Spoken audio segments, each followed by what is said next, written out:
Uno de los temas, Nacho, buenas tardes, que más llama la atención es el hecho de que hace más de 24 horas hemos escuchado las confirmaciones de que efectivamente se llegó a un acuerdo.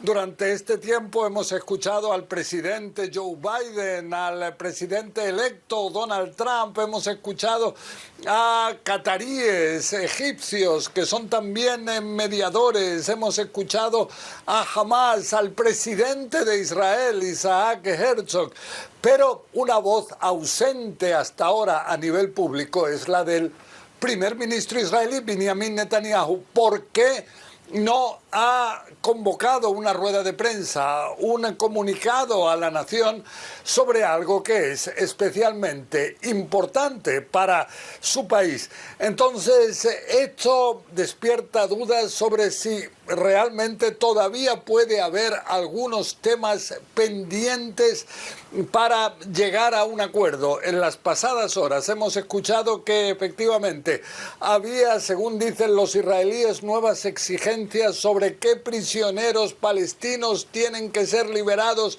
de las cárceles israelíes, que esa nueva lista, dicen en Israel, de Hamas, incluye a asesinos que Israel no está dispuesto a permitir la salida de la prisión. Pero posteriormente se ha dicho que ese tema fue superado. Y lo que sí es que estamos escuchando ahora que fue convocado efectivamente para mañana ya esa reunión esperada que estaba prevista hoy, o sea, 24 horas antes, del Gabinete de Seguridad israelí y probablemente después del gobierno de Benjamin Netanyahu. Lo que se ha dicho durante el día de hoy es que se convocaría el Gabinete de Seguridad únicamente cuando todos los aspectos hayan sido superados. Entonces es de suponer que efectivamente ya se habrían logrado el superar estos temas. Pero junto a esto vemos que el secretario de Estado estadounidense, Antony Blinken, aseguró que él está todavía confiado de que efectivamente, tal como decíamos ayer, el domingo comience a implementarse este acuerdo, comience el alto el fuego, comience también la liberación de unas primeras 3 rehenes israelíes que recuperarían la libertad. Entonces, todo esto son temas que ahora están realmente muy actuales.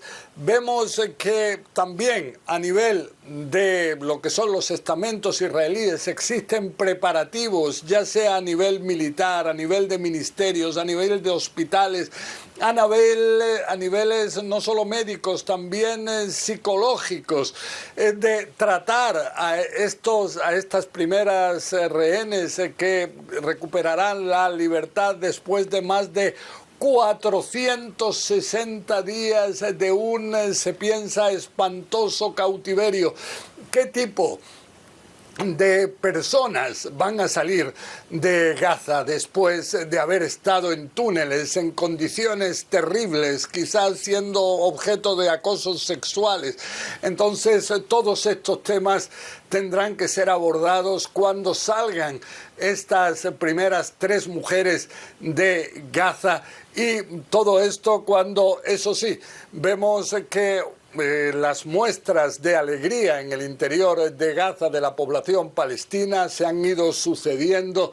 Esperan que realmente esto marque el principio del fin de esta guerra que ha sido devastadora. La comenzó el movimiento Hamas con las masacres del 7 de octubre del 2023, pero todo eso llevó a una campaña militar devastadora por parte de Israel en el interior de Gaza contra Hamas. Entonces, ahora esas muestras de alegría de la población, que si bien muchos están totalmente en desacuerdo con Hamas, con la política que siguió realmente de atacar a Israel sin tener en cuenta que pudiera haber una respuesta como la que hubo en los pasados 15 meses. Esto se lo reprochan muchos a este movimiento islamista. Junto a esto, dentro de Hamás se asegura que ellos han logrado mantenerse firmes contra la ocupación israelí.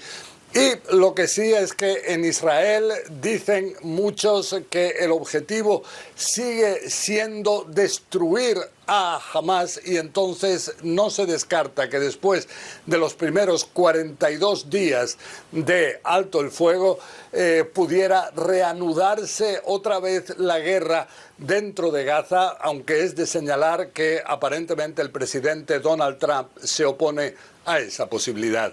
Nacho. José, ayer lo contamos en vivo, justamente en este programa especial que hicimos cuando iban llegando los primeros detalles oficiales del acuerdo, y marcábamos que era muy llamativo que Joe Biden salía rápidamente a hacer una conferencia, de alguna manera tratando de marcar que era su administración la que había empujado este acuerdo, y hacía lo propio Donald Trump, el presidente electo, a través de su red social. Te quiero preguntar justamente sobre esto. ¿Es un acuerdo logrado con la ayuda principalmente de quién? Bueno, de los dos, aunque cada uno de estos dos, o sea, estamos hablando de Biden y de Trump, intentan el hacerse con la autoría, realmente ha sido la cooperación entre ambos. Ayer escuchábamos a Joe Biden cuando le planteaban este tema, que respondía diciendo, me está diciendo un chiste, es broma lo que me está diciendo, o sea, haciéndose con la autoría. De su parte, Donald Trump publicó en su cuenta de X, de Twitter, que inclusive antes de llegar él a la Casa Blanca ya se estaban viendo los resultados de su política. Entonces, los dos intentan el ser los patrocinadores de algo así, pero en realidad han sido ambos que han permitido el que se llegue a un acuerdo. I have this vision that maybe President Trump would be able to say to me, Mr. Khan, your son is on its way.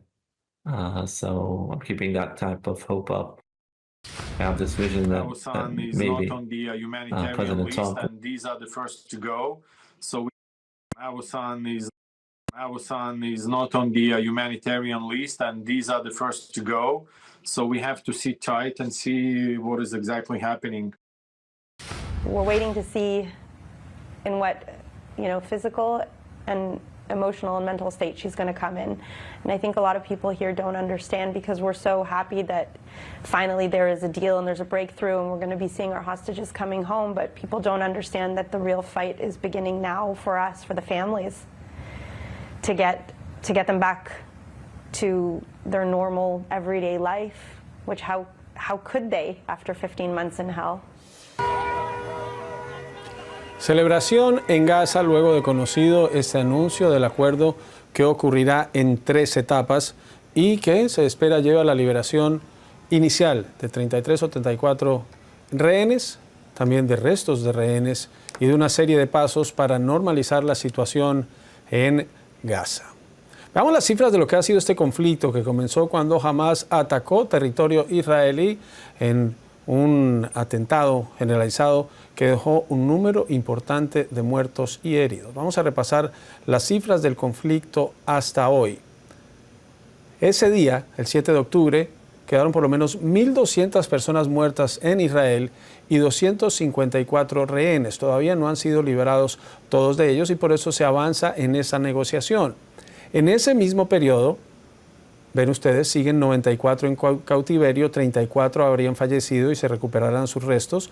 La liberación inicial sería de 33 o 34. Es un acuerdo que se viene negociando hace meses, pero que dependía tanto de Hamás como del gobierno israelí en medio de la mediación. Ahora, estas son las cifras oficiales de lo que deja el conflicto dentro de Gaza.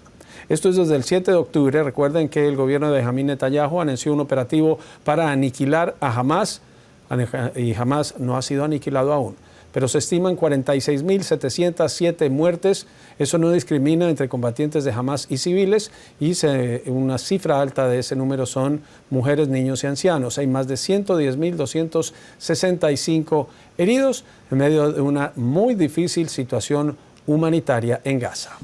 Infortunadamente todo indica que pierden los rehenes porque los siguen instrumentalizando. Ganan Trump y Biden, como explicaba ahora José Levi, pero en síntesis el pueblo israelí no gana mucho porque la guerra sigue y el señor Netanyahu saca una ventaja particular para sus intenciones, pero la autoridad palestina también pierde porque sigue sin controlar a Gaza y jamás sale ganando porque logra un posicionamiento internacional. O sea, el conflicto sigue enredado y por más esperanzas que hay, la solución no está a la vista.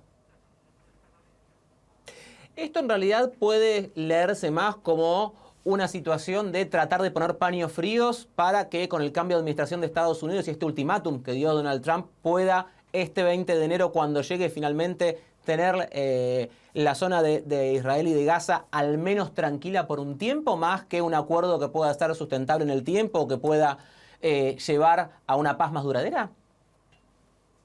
Pues para Trump le conviene, exactamente como usted dice, aparentar que hay una zona fría, pero el que está manejando las cosas con más audacia es el señor Netanyahu, porque logra quedar bien con las dos bancadas y al final buscar que el apoyo que le están dando continúe. Sin embargo, la situación no es clara porque falta ver la reacción de Irán y de los mismos estados árabes, que cada uno tiene un interés diferente. ¿Cómo es la situación de Hamas? ¿Ellos saldrán fortalecidos con este acuerdo? ¿Les permitirá este cese al fuego rearmarse y quizás volver a tener mayor control de Gaza? ¿Y qué pasa también con Hamas y la relación con el mundo árabe? Usted recién mencionaba Irán y demás. ¿Cómo queda esa relación? Pues es que Hamas juega a recuperar más o menos 1.000 personas, de las cuales pudiéramos decir que el 30-40% son terroristas. O sea, recuperan una fuerza importante. Inclusive se habla de que van a liberar personas que están condenadas a cadena perpetua y que las recuperan y son terroristas, como en el caso de Sinwar, que lo recuperaron en otra negociación y mire hasta dónde llegó. Y en el mundo árabe, particularmente en los estados del Golfo, juegan a mejorar las relaciones con Israel y con Trump, previo reconocimiento, por ejemplo, de que Arabia Saudita pueda tener un proyecto nuclear, entre comillas, pacífico, y que los otros estados del reino establezcan las relaciones con Israel. Sí hay dos estados Israel-Palestina, lo cual es muy complejo y no se va a lograr de la noche a la mañana, porque todos sabemos la posición del señor Netanyahu, que crear un estado palestino paralelo es crear un foco de terrorismo y volvemos otra vez al punto cero.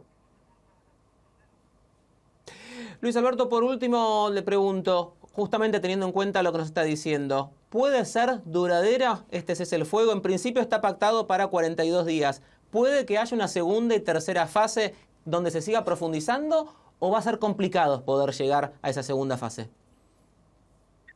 Seguramente Israel va a buscar que sí haya esa fase, pero es que nos parece que es muy prolongado 42 días para entregar 33 rehenes, que son la tercera parte de los 98 que se supone que tienen ellos todavía. Entonces va a suceder como está sucediendo en el Líbano, que hay una tregua, pero eventualmente Israel ataca y volverán a las acusaciones mutuas y desde luego que los Hamas no se van a quedar quietos. O sea que es muy delgadito el hilo que separa una cosa de la otra.